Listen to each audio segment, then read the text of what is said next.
চা, কালকের রুটি, আর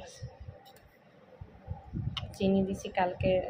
আমাদের তো খাঁটি গরুর দুধ, বোনের বাড়ি থেকে যেতে দুধ আনি, শর্ট তুলে রাখছিলাম, শর্ট দিয়ে আর রুটি দিয়ে খাবো। আচ্ছা, খাঁটি গরুর দুধের চা। চাটা ঠান্ডা হোক, আমি আবার গরম চা খেতে পারি না। আজকে বৃহস্পতিবার, সকাল সকাল ভোট দিয়ে আসছি।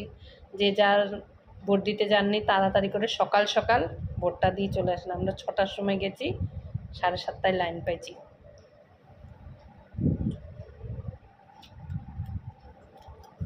প্রচুর গরম আজকে, প্রচুর গরম, প্রচুর গরম। আমাদের ইন্ডিয়া খড়গপুরে বেশ কয়দিন ধরেই গরম, কিন্তু আজকে প্রচুর গরম।